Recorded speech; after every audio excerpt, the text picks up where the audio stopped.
रात के सन्नाटे ने उस पुरानी हवेली को चारों तरफ से घेर रखा था। दीवारों पर लगी पुरानी लाइटें मध्यम रोशनी बिखेर रही थी। बाहर बगीचे में ताड़ के ऊंचे पेड़ हवा के झोंकों के साथ अजीब सी आवाजें कर रहे थे, लेकिन इस हवा में भी एक भारीपन था, एक ऐसा बोझ जो खून और बदले की कहानी सुना रहा था। राज मल्होत्रा हवेली के मेन दरवाजे पर खड़ा था। उसकी आंखें पूरी तरह लाल थी, जैसे वो कई रातों से सोया न हो। उसके सामने जमीन पर खून के धब्बे अभी सूखे नहीं थे। वो धब्बे उसके दिल को छलनी कर रहे थे, क्योंकि वो खून उसके छोटे भाई आदित्य का था। मेरे भाई के खून का बदला तो उन्हें चुकाना ही होगा, राज ने गुस्से में अपने दांत पीसते हुए कहा। 22 साल का आदित्य हमेशा से शांत और दूसरों की मदद करने वाला लड़का था, लेकिन उसकी किस्मत में एक अपराधी के हाथों मरना लिखा था। आदित्य अपनी युवावस्था में ही दुश्मन परिवार के हाथों अपनी जान गंवा बैठा। दोनों परिवारों की दुश्मनी सालों पुरानी थी। उस हमले में राज ने अपने कलेजे के टुकड़े को अपनी आंखों के सामने दम तोड़ते देखा था। शोक का समय अब बीत चुका था। राज के दिल में अब सिर्फ प्रतिशोध की ज्वाला धधक रही थी। उसी समय दरवाजे के पीछे से पैरों की आहट सुनाई दी। दो गार्ड एक कम उम्र की लड़की को जबरदस्ती पकड़कर राज के सामने लाए। वो लड़की बुरी तरह डरी हुई थी। वो थी ईशानी, राज के सबसे बड़े दुश्मन की इकलौती बहन। उसके सफेद कपड़ों पर धूल और खून के निशान थे, बाल बिखरे हुए थे और चेहरा डर के मारे सफेद पड़ गया था। उसकी आंखों में बेबसी थी, जैसे उसने पहली बार जीवन का इतना भयानक रूप देखा हो। राज ने नफरत भरी नजरों से उसे देखा। ईशानी की आंखों में खौफ साफ दिख रहा था। राज उसे वहां देखकर हैरान था। उसे लगा था कि दुश्मन अपनी इज्जत बचाने के लिए आमने सामने की जंग लड़ेंगे, लेकिन उन्होंने अपने घर के वारिस को बचाने के लिए अपने ही बहन को राज के हवाले कर दिया था, ताकि समझौता हो सके। तो तुम हो उस कातिल की बहन, राज ने कड़वाहट के साथ कहा। क्या तुम्हें पता है कि तुम अब मेरी कैद में हो? अब तुम देखोगी कि राज मल्होत्रा अपने भाई के खून का हिसाब कैसे चुकता करता है। मैंने कुछ नहीं किया, प्लीज मुझे जाने दीजिए। ईशानी की आवाज उसके गले में ही फंस कर रह गई थी। राज ने उसे घोरते हुए कहा, चुप, बिल्कुल चुप। क्या तुम्हें नहीं पता कि कत्ल के बदले कत्ल होता है, या फिर परिवार की मान मर्यादा दांव पर लगाई जाती है? तुम्हारे भाई ने मेरे भाई की दुनिया उजाड़ दी। तुम्हारे घर वाले इतने गिर जाएंगे कि तुम्हें यहाँ छोड़ जाएंगे, ये मैंने नहीं सोचा था। पर कोई बात नहीं, मैं बदला ऐसे लूंगा कि तुम्हारी आने वाली पीढ़ियां याद रखेंगी। राज के इशारे पर गार्ड्स ने उसे हवेली के एक अंधेरे कमरे में बंद कर दिया। वहां सिर्फ एक छोटा सा बल्ब जल रहा था। चारों तरफ गंदगी और जाले थे। ईशानी फर्श पर बैठ गई और फूट फूट कर रोने लगी। वो जानती थी कि ये कैद उसकी जिंदगी और सम्मान दोनों को खत्म कर देगी। वो शहर की पली बढ़ी लड़की थी। उसने कभी नहीं सोचा था कि अंधेरा इतना डरावना भी हो सकता है। ऊपर अपने कमरे की खिड़की पर खड़ा राज बाहर हो रही बारिश को देख रहा था। वो बारिश उसके अंदर की आग को शांत नहीं कर पा रही थी।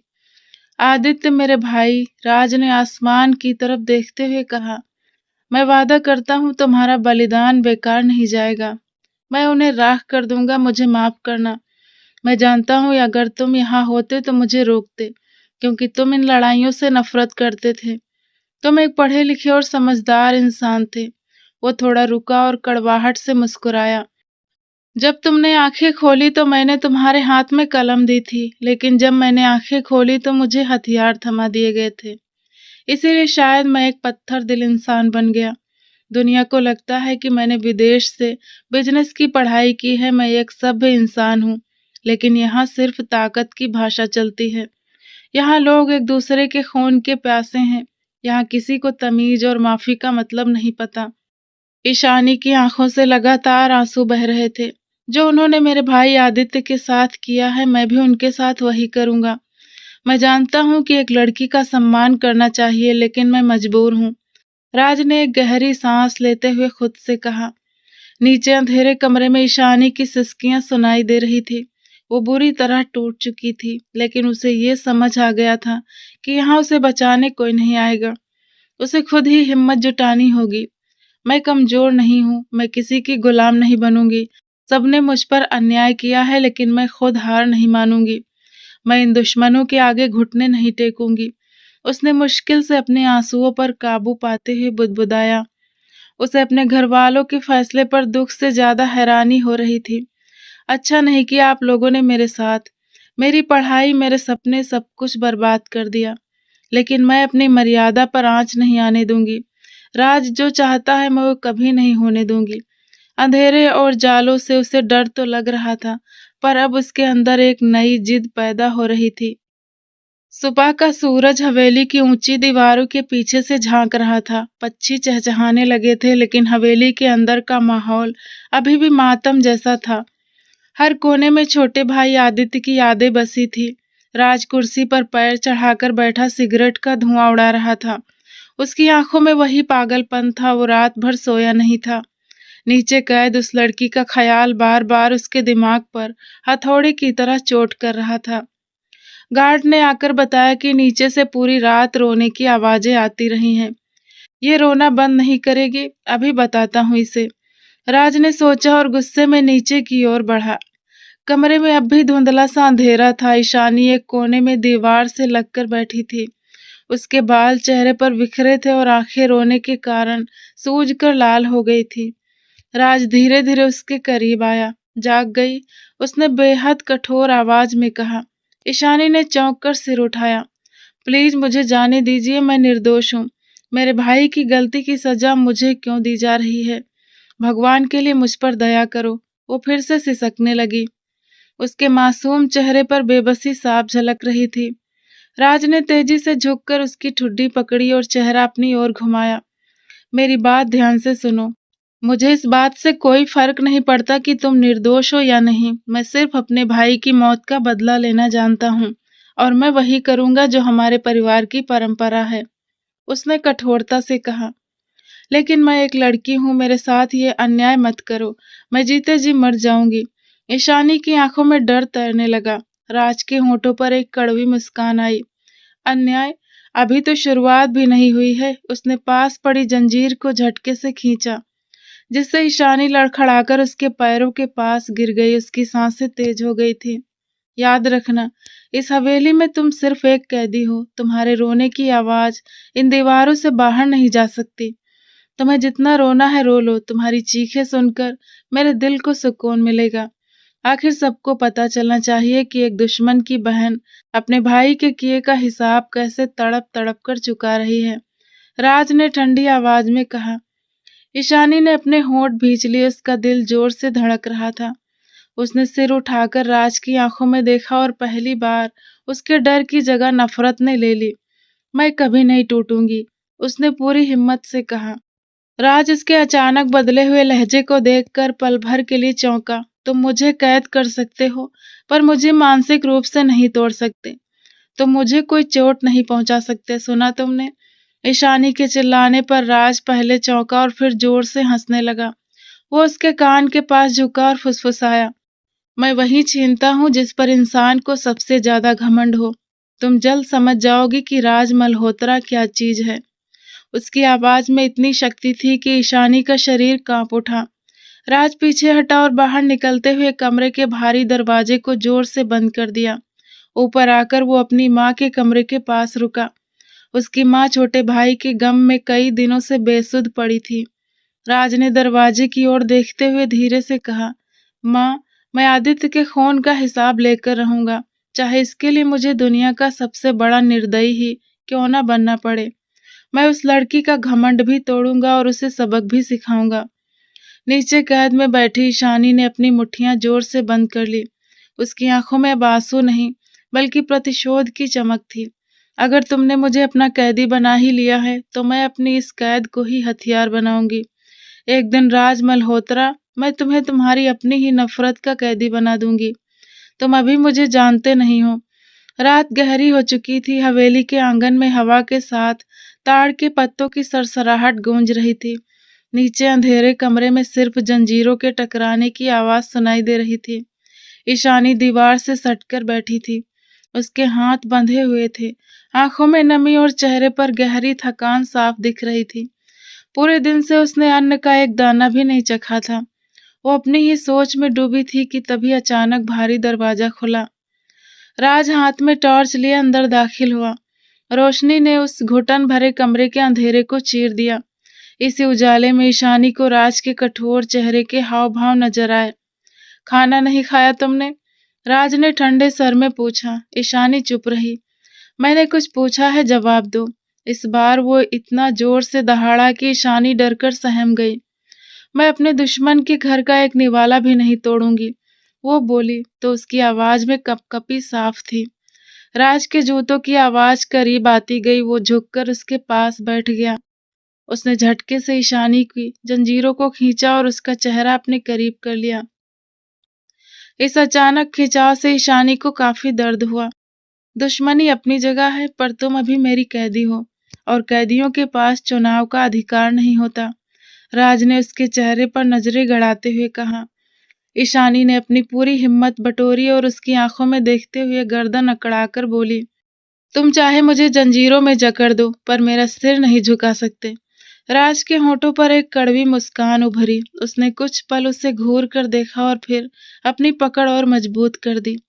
तुम्हें लगता है कि मैं तुम्हें तोड़ नहीं सकता? उसने ईशानी की आंखों में झांकते हुए कहा। ईशानी की सांसें अनियमित हो गई। वो पीछे हटने की कोशिश करने लगी, पर जंजीरें उसे रोक रही थी। राज ने उसकी बेबसी का आनंद लेते हुए कहा, मैं तुम्हें भूखा प्यासा रखकर इस अंधेरे में सड़ने के लिए छोड़ सकता हूँ, लेकिन नहीं, मैं चाहता हूँ कि तुम मेरे सामने रहो, टूटती और बिखरती हुई।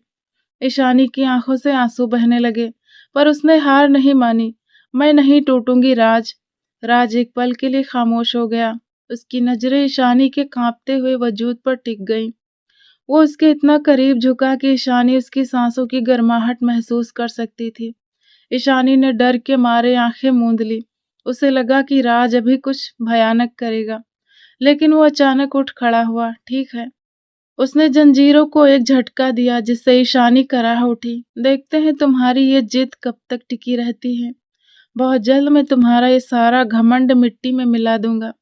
वो मुड़ा और दरवाजा बंद करके चला गया। ईशानी ने एक लंबी सांस ली। उसका दिल जोर जोर से धड़क रहा था, लेकिन उसके होठों पर एक हल्की सी मुस्कान आई। राज, तुम मुझे कैद करके खुद अपने ही जाल में फंस रहे हो। तुम जितनी बार मुझे तोड़ने की कोशिश करोगी, मैं उतनी ही बार तुम्हें मात दूंगी। उसकी आंखों में एक अजीब सी चमक थी। ऊपर अपने कमरे में राज तेज तेज सांसें ले रहा था। वो उस पर जुल्म करना चाहता था, उसे सबक सिखाना चाहता था, जैसा कि दुश्मनी के रिवाजों में होता है, पर वो चाह कर भी खुद को क्रूर नहीं बना पा रहा था। मैं इतना कमजोर क्यों पड़ रहा हूँ? अगली बार मैं उसकी आंखों में देखूंगा ही नहीं। मुझे सिर्फ प्रतिशोध लेना है, उस पर तरस नहीं खाना। वो खुद को संभालने की कोशिश कर रहा था। उसे समझ नहीं आ रहा था कि आखिर ईशानी की आंखों में ऐसा क्या है जो उसे रोक देता है। तभी उसकी नजर दीवार पर लगी अपने भाई आदित्य की तस्वीर पर पड़ी। तस्वीर देखते ही उसका दुख और गुस्सा फिर से जाग उठा। वो मेरे भाई के हत्यारे की बहन है, उस पर दया करना पाप है। उसने आगे की योजना बनाई। वो आज रात कुछ बड़ा करने वाला था। रात के सन्नाटे में हवेली और भी डरावनी लग रही थी।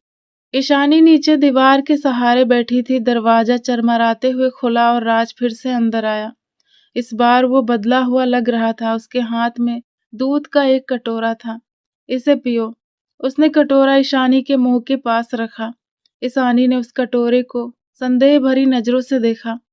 मैंने कहा था ना कि मैं तुम्हारे घर का कुछ नहीं लूंगी, समझ नहीं आता तुम्हें? वो नफरत से बोली। राज ने कटोरा उठाया और खुद एक घूंट पिया। अब तो तुम्हें जहर का डर नहीं होना चाहिए, इसे चुपचाप पी लो। उसने कठोरता से कटोरा ईशानी के और करीब कर दिया। ईशानी ने पीछे हटने की कोशिश की। लेकिन जंजीरों की वजह से वो बेबस रही। राज उसके और करीब झुका। दोनों के बीच सांसों की गर्मी महसूस होने लगी थी। तुम्हें भूखा मरने नहीं दूंगा मैं, समझी तुम? कैद मेरी है, भले ही सांसें तुम्हारी हैं, मगर मर्जी मेरी चलेगी, सिर्फ मेरी। राज जितनी कठोरता से बोला, ईशानी की आंखों से उतने ही आंसू बहने लगे, मगर उसने अपनी जिद नहीं छोड़ी। मैं तुम्हारा कोई आदेश नहीं मानूंगी राज, चाहे तुम मुझे इस अंधेरे कमरे में जिंदा ही क्यों न चुनवा दो। उसकी आंखों में आंखें डालकर जब वो बोली तो राज की आंखों में गुस्से के साथ साथ एक अजीब सा आकर्षण भी चमका। उसने एक पल उसे देखा, फिर अचानक दूध का कटोरा जमीन पर दे मारा। सफेद दूध चारों तरफ फैल गया। तुम्हारी ये जिद मुझे वाकई अपना कैदी बना रही है ना ईशानी? ये पहली बार था जब उसने उसका नाम लिया था, और वो भी ऐसे अंदाज में कि ईशानी चौंक गई। राज के लहजे में पहले बार क्रोध के बजाय कुछ और भी शामिल था, मगर अगले ही पल उसने फिर से अपनी कठोरता ओढ़ ली। उसने मुट्ठी में उसके बाल जकड़े और उसे अपने करीब लाया। अचानक उसने ईशानी के होठों पर अपने होंठ रख दिए। वो बेसाख्ता छटपटाने लगी, लेकिन राज ने अपनी पकड़ ढीली नहीं की। ईशानी की आंखों में घबराहट और मदहोशी एक साथ तैरने लगी। जब वो पीछे हटा तो ईशानी की सांसें तेज हो चुकी थी। डर और गुस्सा दोनों उसके चेहरे पर साफ झलक रहे थे। ये महज लोहे की जंजीरें नहीं है ईशानी, ये मेरी वो पकड़ है जिसे मैं जब चाहूं कस सकता हूँ और जब चाहूं ढीला छोड़ सकता हूँ। मैं जब चाहूं तुम्हारे अस्तित्व को झुका सकता हूँ। इसीलिए सावधानी बरतो। मेरे सामने अपनी जुबान कम चलाया करो, वरना ईशानी, मैं तुम्हें इतना झुका दूंगा कि तुम फिर कभी नहीं उठ पाओगी। वो गुस्से में बोला। ईशानी भी उतने ही गुस्से में उसे देखने लगी। तुम भी याद रखो राज, जंजीरें जब टूटती हैं तो कैदी को नहीं, बल्कि कैद करने वाले को जलाकर राख कर देती हैं। ऐसा न हो कि तुम्हारी ये जंजीर ही टूट जाए। उसकी बात पर राज के होठों पर एक खतरनाक मुस्कुराहट फैली। चलो देखते हैं, तुम्हारी जिद पहले टूटती है या मेरा जुनून। वो पीछे हटा और एक बार उसके कोमल वजूद को देखकर बाहर निकल गया। ईशानी ने नफरत से मुंह फेर लिया, लेकिन उसके दिल में एक अजीब सा शोर होने लगा। राज के छूने से उसे बेचैन कर दिया था। सुबह की हल्की रोशनी हवेली के दीवारों पर फैल रही थी। बाकी सब सो रहे थे, मगर राज की आंखों में नींद का नामो निशान नहीं था। वो पूरी रात अपने कमरे में टहलता रहा। हर पल ईशानी की आंखों की वो जिद, वो नफरत उसके दिमाग में घूम रही थी।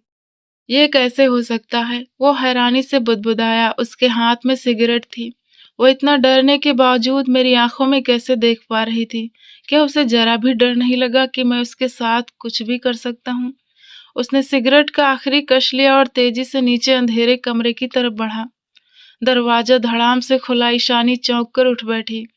आंखों के नीचे काले घेरे और चेहरे पर थकान साफ थी, पर आंखों में वही पुरानी जिद बरकरार थी। राज अंदर आया तो उसके हाथ में पानी का गिलास था। ईशानी को अचानक महसूस हुआ कि प्यास के मारे उसके गले में कांटे चुभ रहे हैं। सुनो, इसे पी लो वरना प्यासी मर जाओगी तुम, उसने ठंडे स्वर में कहा।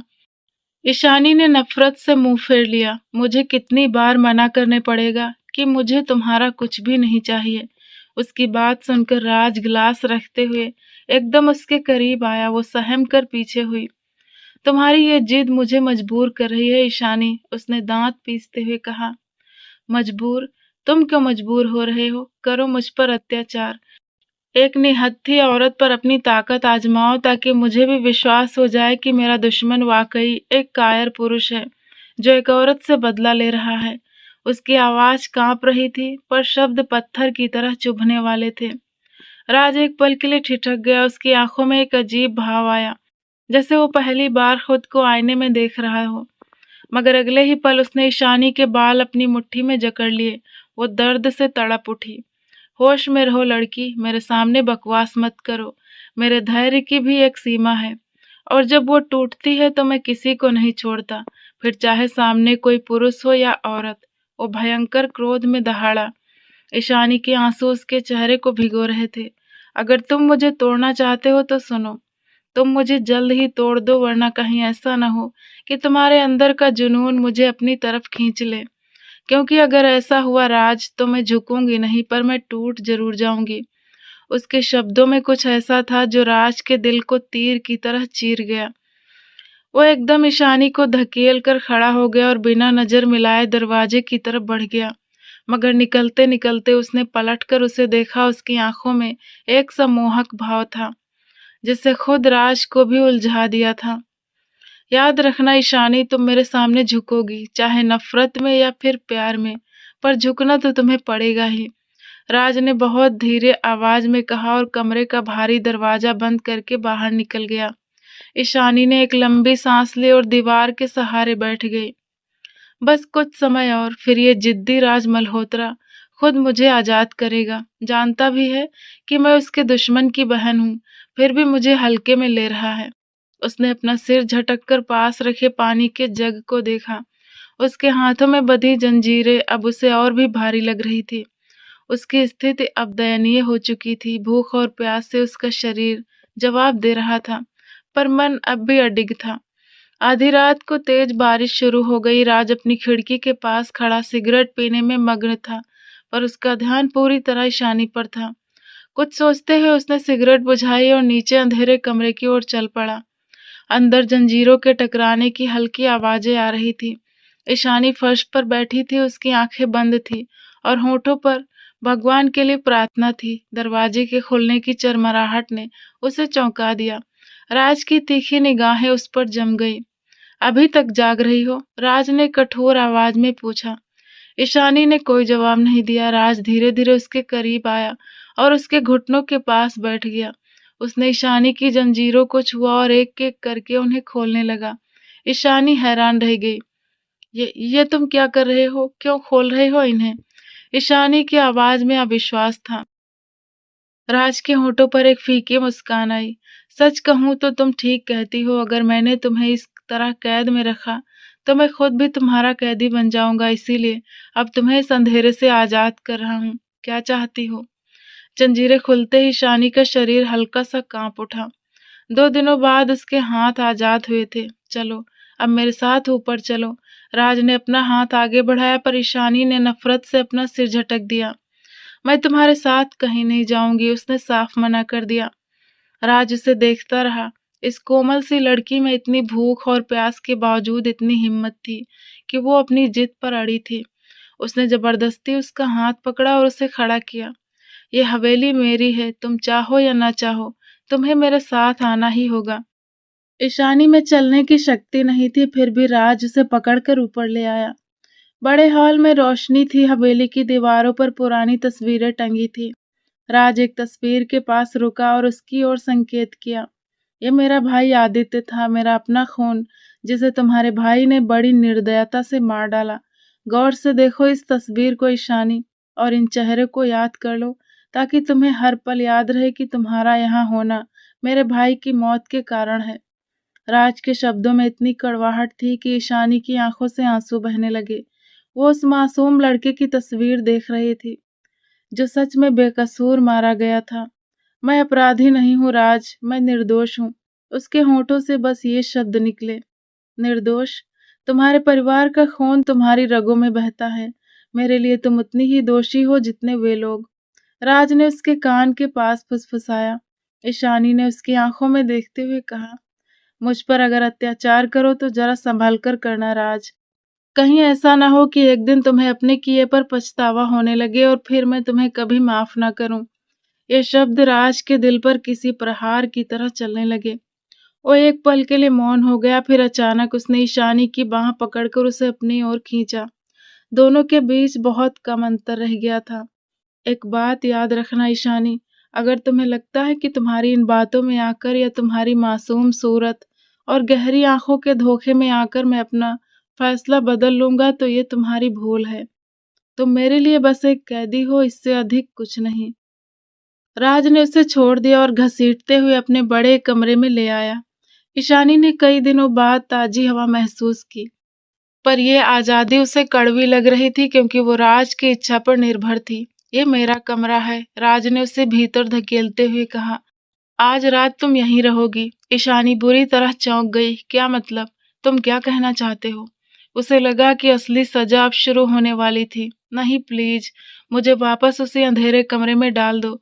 मैं यहाँ नहीं रहूंगी, प्लीज। ईशानी के गिड़गिड़ाने पर राज उसके और करीब आया। उसकी आंखों में वही पागलपन और एक गहरा आकर्षण झलक रहा था।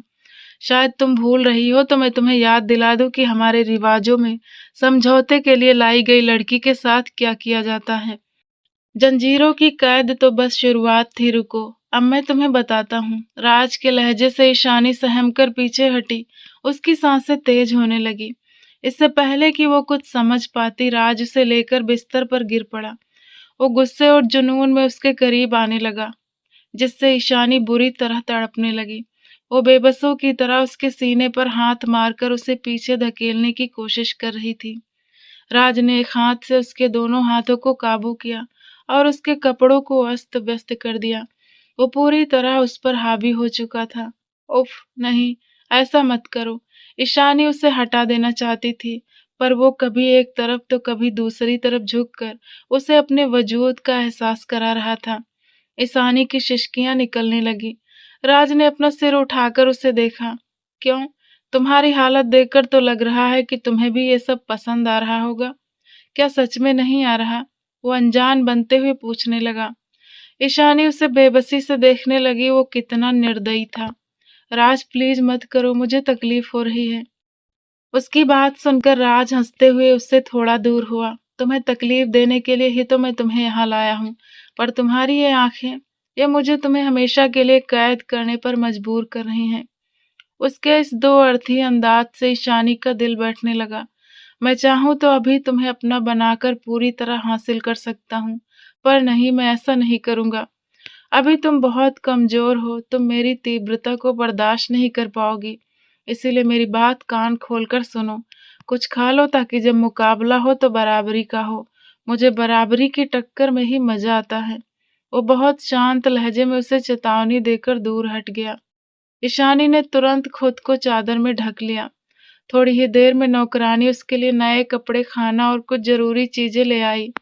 उसने घर का खाना फिर भी नहीं खाया, तो मजबूर होकर राज को बाहर से खाना मंगवाना पड़ा। अब वो उसके सामने बर्गर और पिज्जा के डिब्बे रख रहा था। ईशानी नहा के आई और गुलाबी कपड़ों में बहुत कोमल लग रही थी। तुम्हें लगता है कि मैं दुश्मन के पैसों से आया खाना खाऊंगी? उसकी जिद अभी भी वही थी। राज का मन किया कि अपना सिर दीवार पर दे मारे। वो इस पूरे इलाके का सबसे प्रभावशाली और सुलझा हुआ व्यक्ति माना जाता था, और यहाँ वो इस लड़की के नखरे उठा रहा था, जैसे वो सजा काटने नहीं बल्कि राज पर सजा बनकर आई हो। अब तुम क्या चाहती हो? खाना नहीं खाओगी तो मर जाओगी, वो चिढ़कर बोला। तो मर जाने दो, तुम जैसे निर्दयी इंसान से तो जान छूट जाएगी, कम से कम पाप से तो बच जाऊंगी, ईशानी ने तड़प कर कहा। राज उसे गौर से देखने लगा। कैसा पाप? दुश्मन के पैसों का खाना खाने से कौन सा पाप लगेगा? वो हैरान था। खाना खाने से पाप नहीं मिलेगा, पर तुम जिस काम के लिए मुझे स्वस्थ बना रहे हो, वो काम करने से निश्चिंत ही मैं नर्क में जाऊंगी, सिर्फ तुम्हारी वजह से। उसने राज की आंखों में झांक कर कहा तो वो सन्न रह गया। तो तुम चाहती हो कि मैं तुम्हें सुरक्षित छोड़ दूं, अपना बदला ना लूं? राज के तेवर फिर बिगड़े। नहीं, मैं चाहती हूँ कि बस तुम मुझे अपने घर से खाना मंगवा कर दे दो, बात खत्म।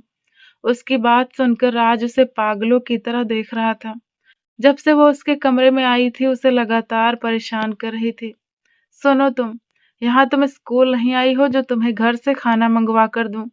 अब राज को सच में गुस्सा आ रहा था। ठीक है, मत मंगवाओ, मुझे भूखा मरने दो, समझे तुम? अब मुझे तंग मत करना। वो उस पर गरजते हुए उठी। तभी उसका सिर चकराया। राज ने तुरंत उसे गिरने से बचाया। उसका चेहरा सफेद पड़ रहा था और वो बेहोश हो गई।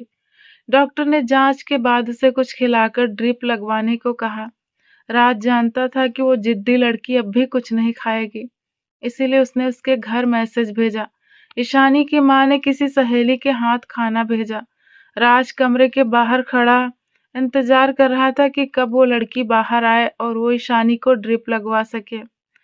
अभी वो गलियारे में टहल ही रहा था जब उसे अंदर से बातों की आवाजें सुनाई देने लगी। बातें उसके बारे में थी, इसीलिए उसने रुक कर सुनना जरूरी समझा। तो पागल है क्या ईशानी? तुझे तेरा प्यार मिल गया और क्या चाहिए? राधिका, जो ईशानी की फ्रेंड थी, खाना खिलाते हुए उसकी अकल पर हैरान हो रही थी। ईशानी ने अब तक की सारी कहानी राधिका को सुनाई थी। राधिका, राज मल्होत्रा मेरी पसंद है। मुझे आज भी याद है वो दिन जब मैंने उसे अपने कॉलेज के बाहर देखा था। वो किस तरह उन आवारा लड़कों को सबक सिखा रहा था। मेरे मोबाइल में अब तक उसकी वो वीडियो है। तभी से मैं अपने से बड़े इस 30 साल के मर्द पर दिल हार बैठी थी, पर मैंने ये नहीं सोचा था कि इस तरह हमारा सामना होगा। उसने आगे कहा, तुझे पता है, मैंने उसकी आंखों में कहीं बहुत दूर अपने लिए एक कोमल कोना देखा है। मुझे लगता है अगर वो इसी तरह मेरे आसपास रहा तो मुझे सच में उससे प्यार हो जाएगा। बाहर खड़ा राज ये सब सुनकर पूरी तरह स्तब्ध रह गया। समझौते में आई लड़की उससे प्यार करने लगी थी। अंदर राधिका उसे समझा रही थी, तभी कह रही हूँ खुद को संभाल कर रख, अपनी हरकतों से बाज आ। ऐसा न हो कि राज को गुस्सा आ जाए और वो गुस्से में तेरी जान ले ले या मर्यादा पार कर दे। ईशानी उदासी से उसे देखने लगी। हम लड़कियां कितनी पागल होती हैं ना राधिका। कहानियां पढ़कर हमें लगता है कि एक दानव को हमसे प्यार हो जाएगा और फिर वो हमारा ख्याल रखने लगेगा। वो हमें जीवन संगिनी के रूप में स्वीकार कर लेगा। पर ये सिर्फ कहानियों में होता है। माँ सही कहती है, ये कहानियां लड़कियों के दिल में झूठी उम्मीदें जगाती हैं और बाद में जब ये टूटती हैं तो बहुत तकलीफ होती है। एक आंसू उसकी आंख से टपका। रात से अब और कुछ सुना ना गया तो वो वहां से चला गया। दोपहर का समय था, ड्रिप खत्म हो चुकी थी और ईशानी बिस्तर पर लेटी छत को घूर रही थी। राज उसके पास आया पर वो उसकी तरफ देख भी नहीं रही थी। राज के हाथ में मरहम की एक कटोरी थी। उसने उसे मेज पर रखा और कोमलता से ईशानी का हाथ थामा। वो चौंक कर उसे देखने लगी। काफी कोमल हो तुम, जरा सी जंजीरों से ही तुम्हारी कलाई जख्मी हो गई, राज ने कहा और मरहम लगाने लगा। ईशानी ने गुस्से से अपना हाथ पीछे खींचा। जरूरत नहीं है मुझ पर एहसान करने की, जरूरत है तुम मेरी कैदी हो, राज ने उसी अंदाज में कहा और हाथ दबोच कर जबरदस्ती मरहम लगाने लगा। ईशानी बस उसे देखती रही। कब से नजर है तुम्हारी मुझ पर? राज के अचानक पूछने पर ईशानी नासमझी से उसे देखने लगी। क्या हुआ, ऐसे क्या देख रही हो? तुम ही तो अभी अपनी सहेली से कह रही थी कि तुम्हें राज मल्होत्रा पसंद है। अगर ऐसी बात है तो तुम मुझसे क्यों भाग रही हो? और ये घमंड, ये अकड़, इन सब का क्या मतलब है? राज के पूछने पर वो सन्न रह गई। वो सारी बातें सुन चुका था। वो पुरानी बात है। अगर अब मुझसे पूछो तो तुम मुझे जहर लगते हो। वो इतनी कड़वाहट से बोली कि वो हंस पड़ा। मुझे नहीं लगता, क्योंकि यह तो मैं पहली नजर में ही जान गया था कि तुम मुझे प्यार करती हो। बस तुम्हारा घमंड बीच में आ गया। वो उसके इतना करीब होकर बोला कि ईशानी का दिल जोर से धड़कने लगा। चलो एक खेल खेलते हैं। अगर मैं जीता तो जितना मैं चाहूं तुम पर उतना अत्याचार करूंगा, और अगर तुम जीत गई तो तुम्हें आजाद कर दूंगा। राज ने उसकी आंखों में देखते हुए कहा, कैसा खेल? आजादी का नाम सुनकर वो एकदम सतर्क हो गई। मैं तुम्हें चुनौती देता हूँ, अगर तुमने राज मल्होत्रा को बहका दिया, उसे अपने प्यार में पागल कर दिया और मुझसे आई लव यू कहलवा लिया, तो मैं हार मान जाऊंगा। फिर तुम जो चाहोगी वही होगा, भले ही तुम आजादी मांगो।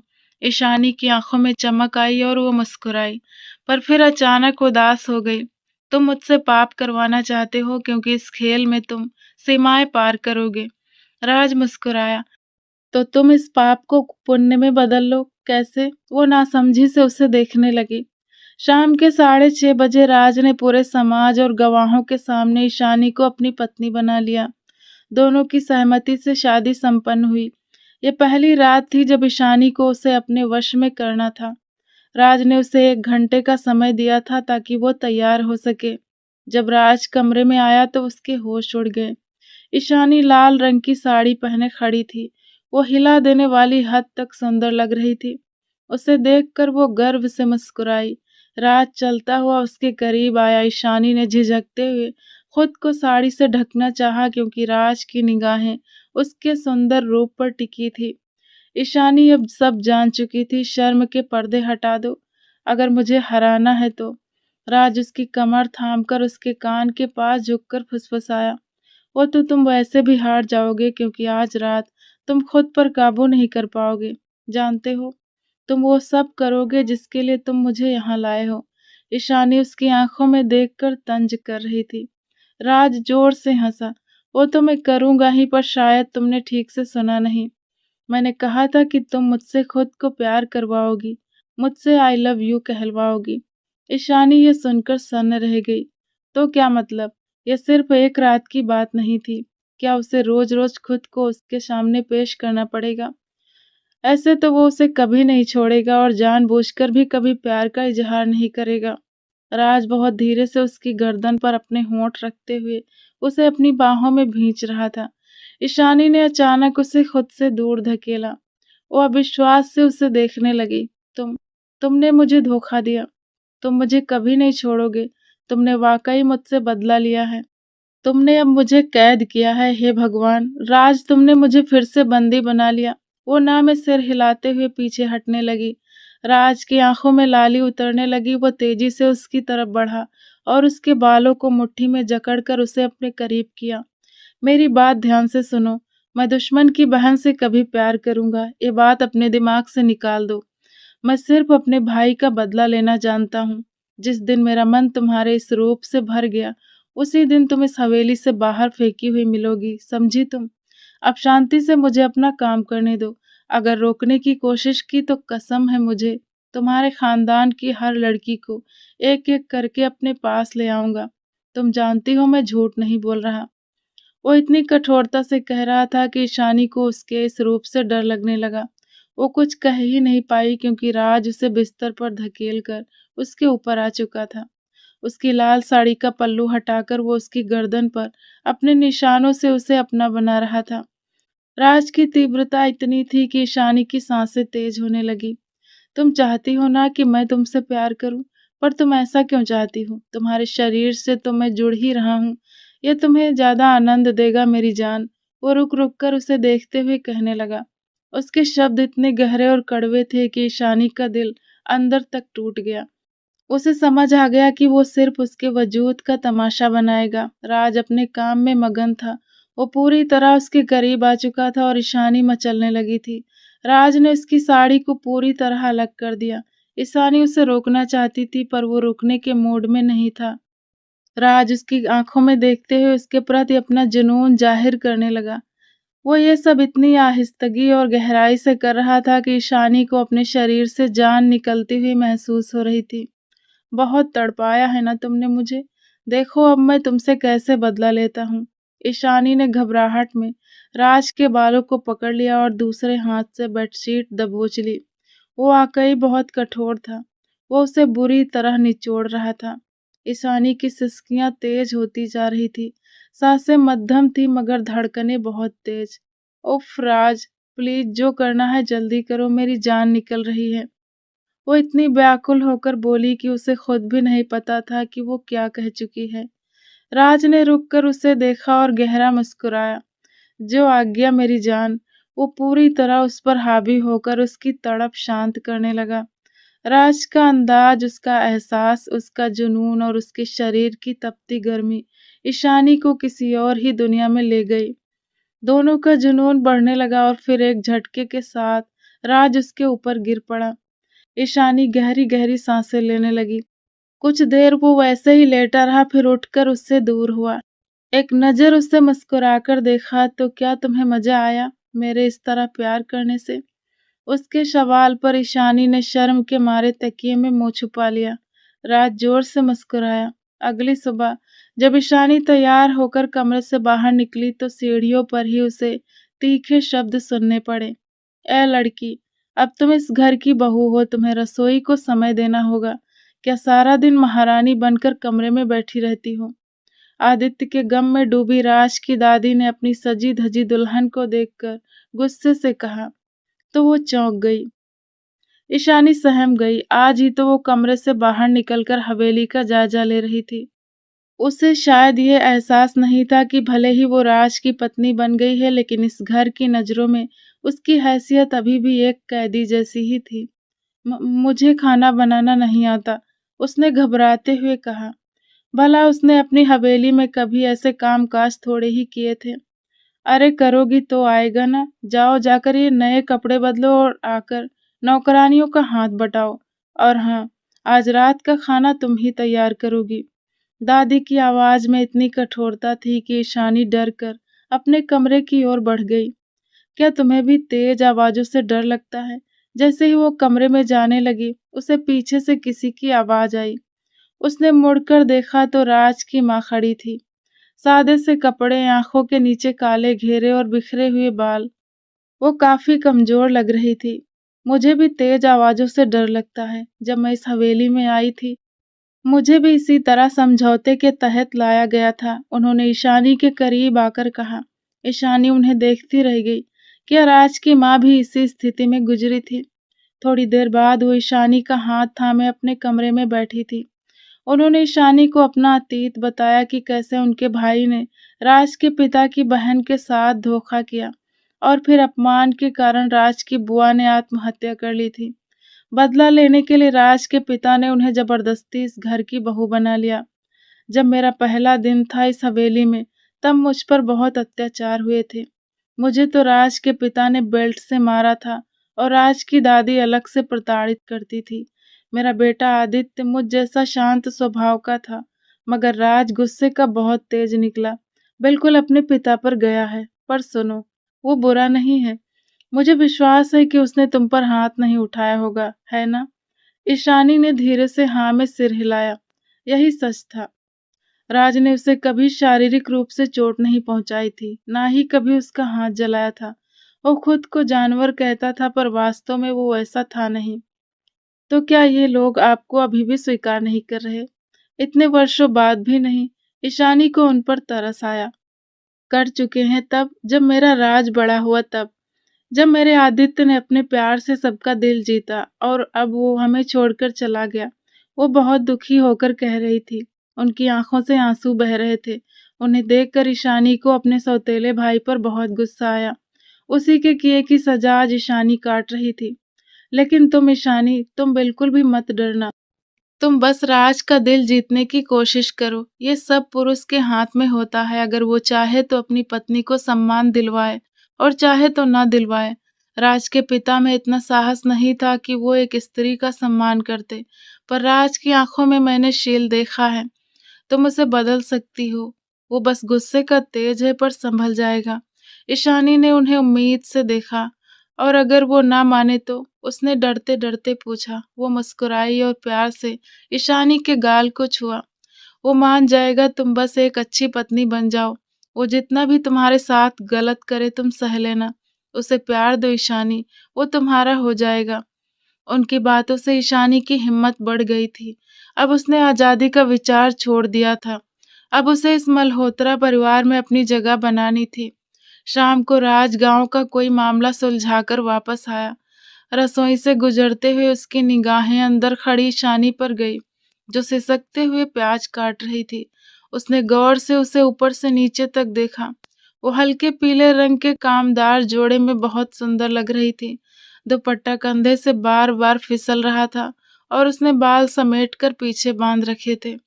प्याज के तीखेपन से उसकी आंखों से आंसू बह रहे थे। राज उसके पीछे आकर खड़ा हो गया और उसके कंधे के पास से झांकने लगा। हवेली की राजकुमारी, अपने पिता की इकलौती लाडली बेटी, जिसने आज तक उठकर खुद एक गिलास पानी तक नहीं पिया, वो आज अपनी आजादी के लिए कितनी मेहनत कर रही है ना। देखकर दुख हुआ। ईशानी जानती थी कि अब वह उस पर कटाक्ष के तीर चलाएगा ही। उसके भाई की मौत हुई थी, ये कोई छोटी बात नहीं थी। पर ईशानी को सब सहन करना था।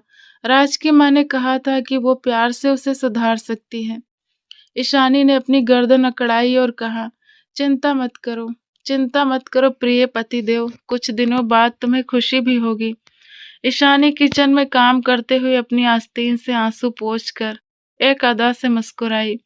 राज पहले तो उसे देखता रह गया, फिर अचानक उसने गुस्से में उसकी कलाई दबोच ली। उसने चाकू और प्याज उसके हाथ से छीनकर एक तरफ रखे। उसे सिंक के पास ले गया, उसके हाथ धुलवाए और उसे अपने साथ खींचकर कमरे की ओर ले जाने लगा। राज, ये क्या कर रहे हो तुम? मुझे काम करना है। कहाँ ले जा रहे हो? वो लगातार अपना हाथ छुड़ाने की कोशिश कर रही थी, पर राज की पकड़ बहुत मजबूत थी। उसने कमरे में लाकर उसे अंदर धकेला और दरवाजा बंद कर दिया। तुम्हारा ये अचानक बदलता व्यवहार, ये क्या है राज? ईशानी घबरा गई थी। राज ने अपनी शर्ट उतार कर फेंकी और उस पर झुक गया। उसने उसकी ठुड्डी को मजबूती से पकड़ा और उसकी आंखों में देखते हुए कहा, मेरा दिल कैद नहीं कर सकती तुम, और ना ही मुझे तुमसे कभी प्यार हो सकता है। मैं बस तुम्हारा इस्तेमाल करूंगा, क्योंकि मैं नहीं भूला कि तुम मेरे भाई के हत्यारे की बहन हो। ये शब्द बोलते वक्त राज ईशानी से ज्यादा खुद को यकीन दिला रहा था। बस करो राज मल्होत्रा, खुद को इतना निर्दयी मत बनाओ कि बाद में तुम्हें मेरी माफी भी ना मिले। वो गुस्से से चीखी। राज उसकी गर्दन पर झुक गया। ईशानी की सिसकी निकली। वो भी जानता था कि उसे विचलित करने के लिए राज की एक हरकत ही काफी थी।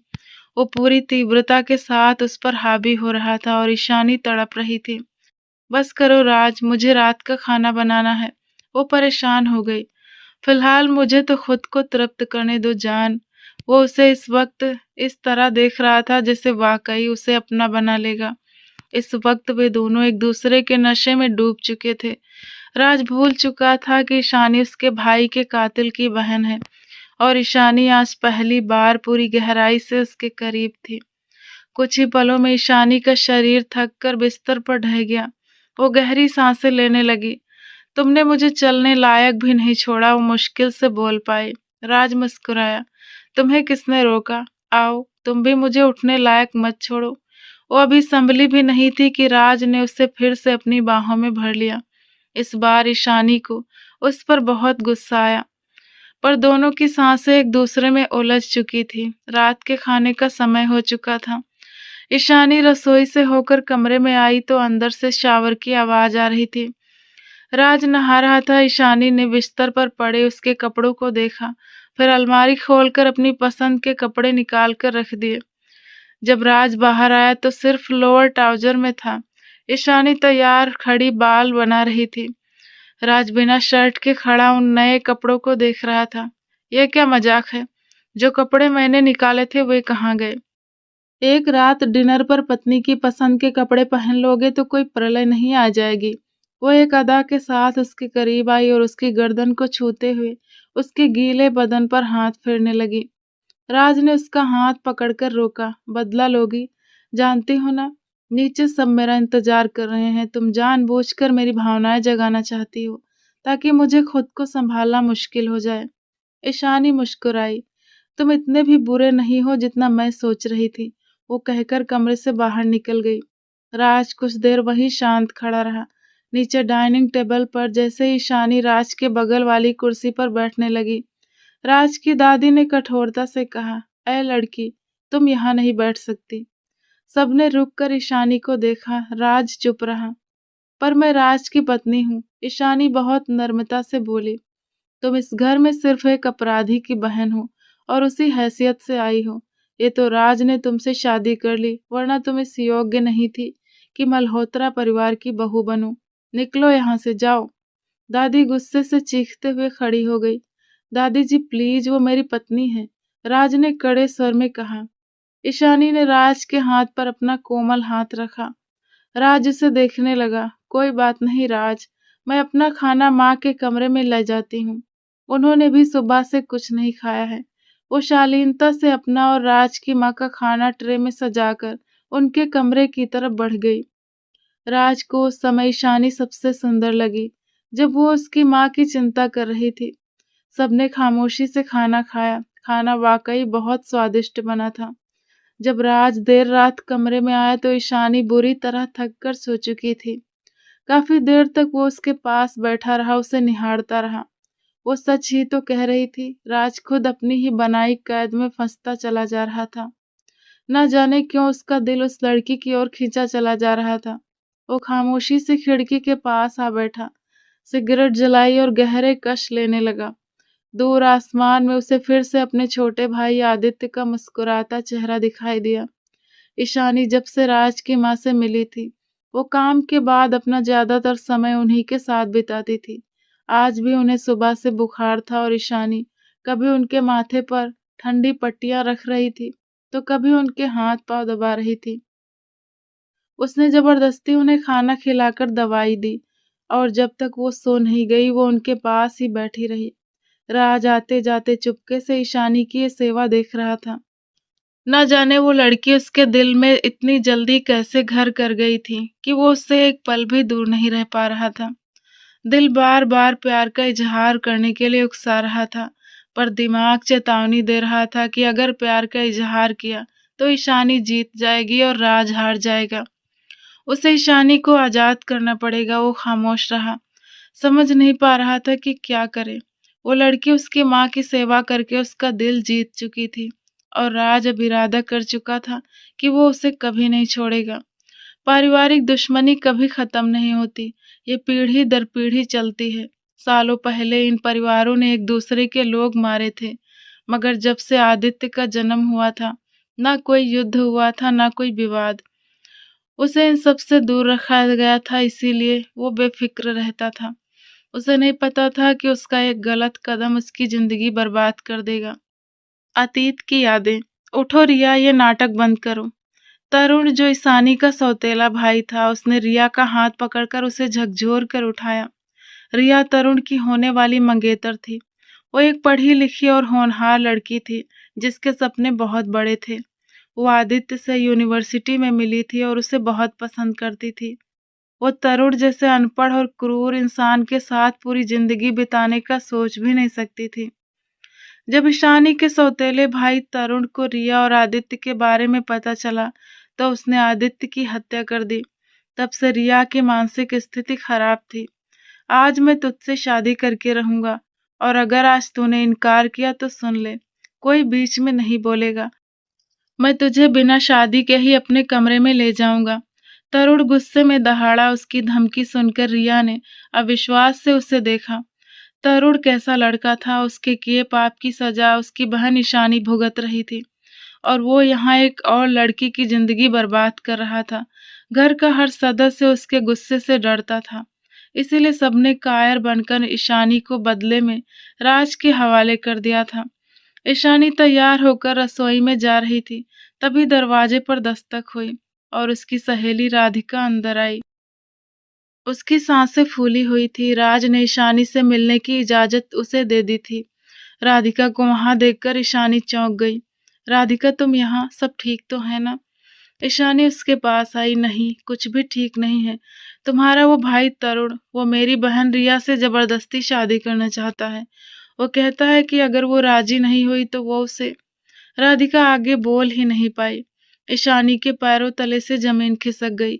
वो तुरंत उसके साथ जाने लगी, तभी राज अंदर आया। कहाँ? उसने तेवर चढ़ाते हुए पूछा। राज, वो रिया, तरुण उसे जबरदस्ती। ईशानी आगे बोल नहीं पाई और फूट फूट कर रोने लगी। न जाने क्यों राज को उसके रोने से दुख हुआ। वो जो उसे रोकने वाला था खुद भी उसके पीछे चल दिया। वो जानता था कि वो जहाँ जा रहा है वो उसके दुश्मन का घर था। खबरदार, कोई अपनी जगह से नहीं हिलेगा। धड़ाम से दरवाजा खुला और राज मल्होत्रा अंदर दाखिल हुआ। इससे पहले कि तरुण कुछ कर पाता, राज के आदमी आंधी तूफान की तरह पूरी हवेली को घेर चुके थे। राज के पीछे ईशानी भी खड़ी थी। वो चलती हुई राज के सामने आकर खड़ी हुई। रिया का हाथ छोड़ो तरुण, वो अपने सौतेले भाई की आंखों में आंखें डालकर बोली। तरुण उसे सुरक्षित और पहले से कहीं ज्यादा मजबूत देखकर सन्न रह गया। सुना नहीं तुमने? हाथ छोड़ो लड़की का। राज की दहाड़ पर सब सहम गए। पंडित जी, जो शादी के कागजात लिए बैठे थे, तुरंत वहां से उठ खड़े हुए। सब थर थर कांप रहे थे। तुम्हारे भाई की मौत का बदला हम दे चुके हैं। यहाँ क्या करने आए हो राज मल्होत्रा? तरुण गुस्से से चीखा। रिया को आजाद करवाने। ईशानी के बोलते ही राज के आदमियों ने बंदूकों के बल पर तरुण के लोगों को पीछे हटा दिया। ईशानी रिया को अपने साथ ले आई। आपका बहुत बहुत धन्यवाद, ईशानी ने कमरे में राज से धीरे से कहा। राज बेड पर पैर चढ़ाकर बैठा मोबाइल चला रहा था। उसने सिर उठाकर उसे देखा। कोई बात नहीं, जब तुम मेरे लिए इतना कुछ कर रही हो तो मेरा भी कर्तव्य बनता है कि मैं एहसान उतारूं। तुमने जो मेरी माँ की सेवा की उसके बदले में मैंने तुम्हारी मदद कर दी। बात खत्म। वो सामान्य लहजे में बोला, मगर ईशानी उसे हैरानी से देखने लगी। एहसान? मैंने कोई एहसान नहीं किया था राज। एहसान नहीं किया राज, और मैंने वो सब तुम्हारे लिए नहीं किया था। मैंने वो इसलिए नहीं किया कि तुम्हारे दिल में जगह बनाऊं या तुम्हें अपनी ओर आकर्षित करूं, या तुम्हारे दिल में अपने लिए कोई कोमल कोना पैदा करूं। मैंने वो सब माँ के प्रति अपने प्यार के कारण किया था। अगर मेरी माँ जिंदा होती तो शायद वो भी मुझे इसी तरह समझाती, प्यार देती और सही रास्ता दिखाती। ईशानी एक ही सांस में इतना कुछ कह गई। राज खामोशी से बस उसे देखता रह गया। ईशानी ने नजरें चुराते हुए बिस्तर पर अपनी जगह संभाली और कंबल तान कर सो गई। राज अब तक उसकी ओर देख रहा था, फिर आगे बढ़कर उसने उसका कंबल थोड़ा ठीक किया। ईशानी ने सवालिया नजरों से उसे देखा। सुनो, तुम प्लीज ऐसे मत करो, मैं हार जाऊंगा। मैं भगवान की कसम सच में हार जाऊंगा। राज इतनी गहराई से बोला कि ईशानी कुछ पल उसे यूं ही देखती रही। सो जाओ राज, बहुत रात हो गई है। वो बहुत धीरे आवाज में बोलकर वापस सो गई। राज को अब एहसास हुआ कि वो भावनाओं में बहकर कितना कुछ कह चुका था। उसने फौरन अपने दिल पर हाथ रखा और दूसरी तरफ करवट ले ली। 2 महीने बीत चुके थे, मगर इन 2 महीनों में राज एक बार भी उसके करीब नहीं आया था। उसे डर था कि अगर उसने प्यार का इजहार कर दिया तो ईशानी उसे छोड़कर चली जाएगी। दूसरी तरफ ईशानी ने घरवालों की नजरों में काफी सम्मान बना लिया था। यहाँ तक कि दादी भी अक्सर अपने कामों के लिए उसे ही बुलाती थी। अभी वो बैठक में दादी के कंधे दबा रही थी और दादी टीवी देख रही थी। आपको क्या लगता है दादी जी, ये जो बहू है ये खलनायक है या फिर सास? ईशानी ने फिल्म देखते हुए पूछा। दादी ने एक बार उसे देखा और फिर सिर झटका। जाहिर है बहू ही विलन होगी, आजकल की नई पीढ़ी जो ठहरी। दादी बड़बड़ाई तो ईशानी ने एक लंबी सांस ली। वो ये फिल्म 10 बार देख चुकी थी, इसीलिए उसने दादी को यही फिल्म लगाकर दी, क्योंकि वो उन्हें फिल्म का अंत दिखाना चाहती थी। थोड़ी देर बाद जब फिल्म खत्म होने लगी तो वो चाय बनाने के लिए किचन की ओर बढ़ गई। थोड़ी देर बाद दादी खुद उसके पास आई, उनकी आंखों में आंसू थे। मैं गलत थी ईशानी, इस फिल्म में सब कुछ सास ने किया था। बहू हमेशा गलत नहीं होती। वो सबको कितने प्यार से संभाले हुए थी, पर किसी ने उसकी कदर नहीं की। और जब वो चली गई तो पूरा घर सोना हो गया। दादी ने भावुक होकर कहा। राज बाहर से गुजर रहा था और उसने अंदर का जो नजारा देखा वो अविश्वसनीय था। दादी और ईशानी एक दूसरे के गले लगकर रो रही थी। काश मैं तेरे भाई की गलती की सजा तुझे न देती। तू कितनी अच्छी है, इतना कुछ सहने के बाद भी हमारे साथ अच्छे से रहने की कोशिश कर रही है। दादी के शब्द सुनकर राज हैरान रह गया। जो दादी कभी नहीं पिघली थी वो आज ईशानी के प्यार के आगे पिघल गई थी। मुझे माफ कर दें दादी जी, अगर मेरे हाथ में होता तो मैं भाई को ये पाप न करने देती। प्लीज रिया को भी माफ कर दें, उसने सिर्फ प्यार किया था और प्यार करना कोई पाप तो नहीं। ईशानी ने आंसू पोंछते हुए कहा। दादी ने प्यार से उसके गालों को छुआ। मैं जानती हूँ तू भी मेरे राज से प्यार करती है, तू चिंता क्यों करती है? तुझे कोई नहीं निकालेगा इस घर से। आज से तू इस घर की बड़ी बहू है। और रिया, वो तो मुझे पहले दिन से ही पसंद है। मैं सच में उसे अपने घर की दुल्हन बनते देखना चाहती थी। क्या ये संभव है कि वो मेरे आर्यन की दुल्हन बन जाए? क्या वो मान जाएगी? आर्यन राज की बुआ का बेटा था जो विदेश में रहता था और आदित्य का हमशक्ल था। मैं कोशिश करूंगी रिया को मनाने की, ईशानी ने कहा तो दादी ने उम्मीद भरी नजरों से उसे देखा। राज खामोशी से वहां से हटकर कमरे में चला गया। ये क्या कर रही हो ईशानी? मैं कैसे किसी और से शादी कर लूं? रिया के पैरों तले से जमीन खिसक गई थी। रिया, तुम सारी उम्र ऐसे तो नहीं बिता सकती ना, तुम्हें कहीं ना कहीं तो जीवन बसाना होगा। तो आर्यन क्यों नहीं? वो पढ़ा लिखा है और वो आदित्य की उम्र का ही है। मैंने उसकी तस्वीर देखी है, वो बिल्कुल आदित्य जैसा दिखता है। ईशानी उसे समझा रही थी, रिया बस खाली नजरों से उसे देख रही थी। अब ईशानी उसे क्या बताती कि वो आर्यन से बात कर चुकी थी। आर्यन रिया की तस्वीर देखने से पहले ही शादी के लिए तैयार हो गया था। अब बस उसके विदेश से भारत आने का इंतजार था। क्या जादू किया है तुमने दादी पर? क्या घोलकर पिलाया है उन्हें? राज जो अभी अभी कमरे में आया था ईशानी को देखकर बोला। ईशानी चौंक गई। आप छुप छुप कर हमारी बातें सुनते हैं। राज हल्का सा हंसा। जो हरकतें तुम कर रही हो ना, बहुत जल्द तुम मेरे मुझे ही घर वालों के खिलाफ कर दोगी और फिर समझौते में आई हुई लड़की तुम नहीं बल्कि मैं लगूंगा। राज अपना सिर झटकते हुए बोला तो ईशानी अपनी हंसी नहीं रोक पाई। आपको किसने कहा कि मैं यहाँ किसी सजा के लिए आई हूँ? आपने मुझ पर ना कोई अत्याचार होने दिया, ना मैंने कोई सजा काटी और ना ही मेरा अपमान किया गया। बल्कि सच तो ये है कि यहाँ आप सब ने मुझे बहुत प्यार दिया है। ईशानी जब ये बोली तो उसके चेहरे पर सच्ची खुशी झलक रही थी। राज ने रुककर उसे देखा और फिर सामान्य लहजे में पूछा, तुम रिया को आर्यन के लिए कैसे मनाओगी? ईशानी मुस्कुराई, ये आर्यन का काम है, वो ये सब खुद कर लेगा। वो इतने शांत और आत्मविश्वास के साथ बोली कि राज हैरान रह गया। 2 महीने और बीत गए। आर्यन ने रिया को मना लिया था और आज उनकी शादी की पार्टी थी। पूरी हवेली रोशनी से नहाई हुई थी, सब फोटो शूट करवाने में बिजी थी। राज इन सबसे अलग एक मेज पर बैठा था, उसके हाथ में एक लाल गुलाब था। उसकी नजरें दूर स्टेज पर खड़ी ईशानी पर टिकी थी, जिसने सुनहरे रंग की सुंदर ड्रेस पहनी हुई थी।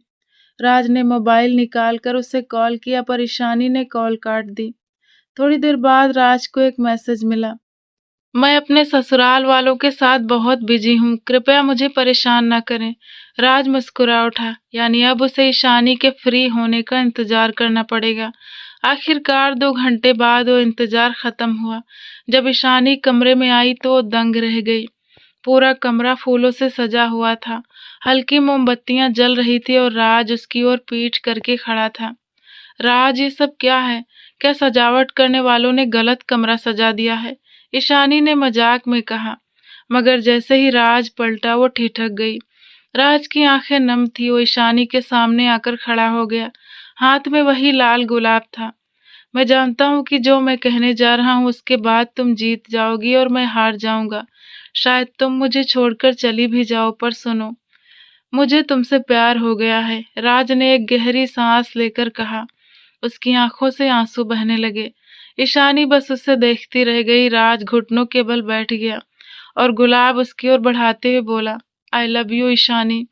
उसने अपनी नजरें झुका ली थी। उसे लगा था कि ईशानी शायद वो फूल छीनकर उसके मुंह पर दे मारेगी और अपनी आजादी मांग लेगी, पर ऐसा कुछ नहीं हुआ। ईशानी वहीं राज के पास बैठ गई। उसके हाथ से वो गुलाब कोमलता से थामा और बिना कुछ कहे उसके गले लग गई। राज हैरान था। वो ईशानी को अपनी बाहों में भरकर रो रहा था और पुरानी गलतियों के लिए माफी मांग रहा था। मैं आदित्य को वापस तो नहीं ला सकती राज, पर मैं पूरी कोशिश करूंगी कि इस परिवार को जोड़ कर रखूं, आपस की कड़वाहट खत्म कर दूं और सब लोग एक दूसरे के साथ प्यार से रहें। ईशानी ने बहुत मधुर आवाज में कहा। राज ने उसे खुद से थोड़ा दूर किया और उसके होठों को चूमते हुए अपना हाथ उसकी कमर पर फेरने लगा।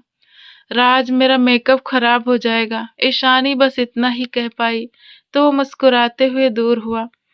थोड़ी देर बाद वे दोनों बिस्तर पर बैठे थे। राज ईशानी के गहने उतारने में उसकी मदद कर रहा था।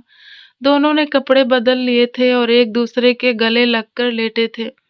राज फिर से उस पर हावी हुआ तो इस बार ईशानी ने उसे नहीं रोका। कुछ ही देर में राज की भावनाएं और तीव्रता चरम पर पहुंच गई।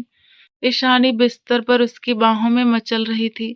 राज ने अपने जुनून की गहराई से ईशानी के वजूद के हर हिस्से को अपना बना लिया था। आज जंजीरें नहीं थी, केवल प्यार का बंधन था, जिसने 2 परिवारों की दुश्मनी को हमेशा के लिए खत्म कर दिया था। तो दोस्तों, आपको ये नॉवेल कैसा लगा कमेंट करके जरूर बताना। अगर पसंद आए तो वीडियो को लाइक कर दीजिएगा। चैनल पर नए हैं तो सब्सक्राइब करना ना भूलें।